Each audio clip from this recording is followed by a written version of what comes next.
하나님 앞에서는 율법을 듣는 자가 의인이 아니요 오직 율법을 행하는 자라야 의롭다 하심을 얻으리니. 아멘. 사람이 의롭다 하심을 얻고 구원을 받을 수 있는 단 하나의 조건이 무엇입니까? 오늘 본문 말씀은 그것이 바로 율법을 다 지켜 행하는 것이라 말합니다. 레위기를 통해서 하나님께서 이렇게 말씀하셨습니다. 너희는 내 규례와 법도를 지키라. 사람이 이를 행하면 그로 말미암아 살리라. 나는 여호와이니라. 분명 하나님께서는 하나님의 율법을 지켜 행하면 그로 인해 살 것이라 말씀하셨습니다. 예수님 역시도 똑같은 말씀을 하십니다. 한 율법 학자가 예수님 앞에 나와서 제가 어떻게 해야 영생을 얻을 수 있겠습니까? 라고 물었습니다. 그때 예수님이 되물으시죠. 율법에 무엇이라 기록되어 있느냐? 그랬을 때 율법 학자가 하나님을 사랑하고 이웃을 사랑하라는 율법의 큰 두 가지 명령에 대해서 대답을 합니다. 그 대답을 들으신 예수님께서 이렇게 말씀하시죠. 내 대답이 옳도다. 이를 행하라. 그러면 살리라. 이렇게 말씀하십니다. 이처럼 구약 성경이든 신약 성경이든 분명 모든 성경은 우리가 구원을 얻기 위해서는 율법을 행해야 한다라고 말씀하십니다. 오늘 본문에서 사도 바울 역시도 율법을 듣는 자가 의인이 아니요 율법을 행하는 자라야 의롭다 하심을 얻으리니, 의롭다 하심을 얻어야만 구원을 받을 수 있다라는 말이죠.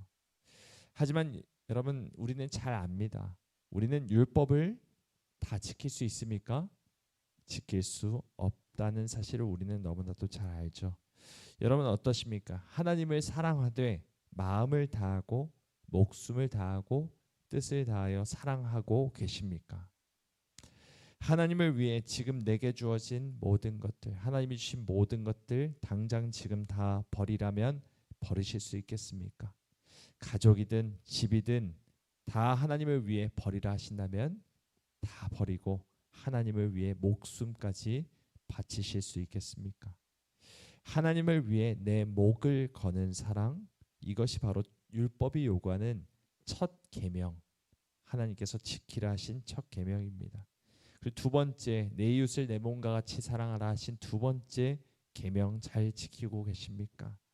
나와 한 몸 되게 하신 배우자나 내 몸으로부터 난 내 자녀들조차 제대로 사랑하지 못하는 내가 나의 몸과 같이 이웃을 사랑한다는 것은 사실 불가능에 가까운 일이죠.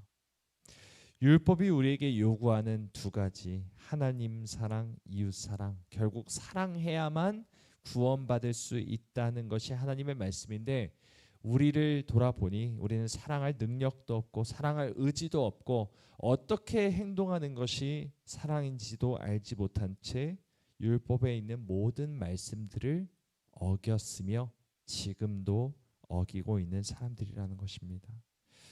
죄의 삭은 사망이라고 하신 것처럼 율법을 어기고 하나님을 거역한 대가는 죽음뿐입니다.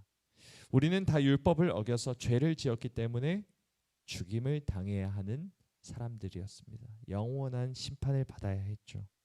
하지만 예수님께서는 이런 우리를 위해 친히 율법에 복종하십니다. 갈라디아 4장은 이렇게 말씀합니다.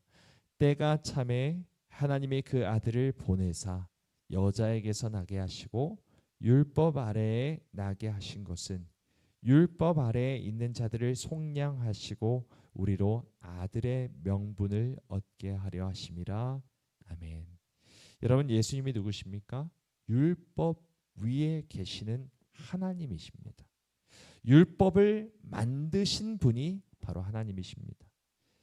그런데 그 예수님께서 우리와 같은 사람이 돼서 율법 아래에 들어오셨습니다.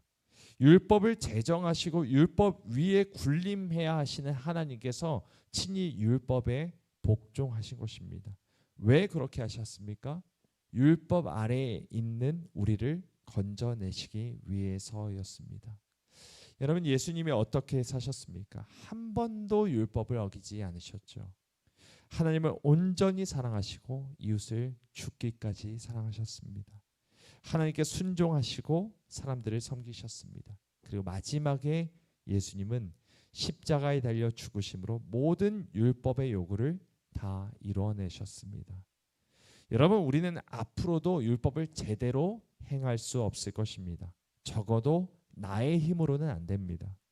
내 마음에는 사랑이 없습니다. 내 의지로는 사랑을 행할 능력이 없습니다.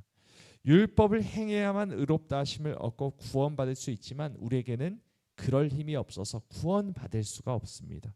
하지만 웬 은혜인지 하나님께서 우리에게 한 가지 은혜를 베풀어 주셨죠. 그것이 무엇입니까? 예수 그리스도를 믿기만 하면 예수 그리스도의 의가 나의 의가 되게 해 주신 것입니다. 그리스도께서 율법을 완전히 이루셨기 때문에 그분 안에 있는 자는 더 이상 율법의 정죄를 받지 않게 된 것이죠. 율법은 우리를 이렇게 정죄합니다. 이것을 행해라. 너의 목숨을 다해서 하나님을 사랑하고 이웃을 사랑해라. 그러면 살리라. 그렇지만 우리는 그 율법을 행하지 못했습니다. 그래서 율법은 우리를 죽게 할 수밖에 없습니다. 하지만 십자가의 복음은 우리에게 이렇게 선언합니다. 주 예수를 믿으라. 그러면 너와 내 집이 구원을 얻으리라. 율법은 행함을 요구하지만 복음은 믿음을 요구합니다.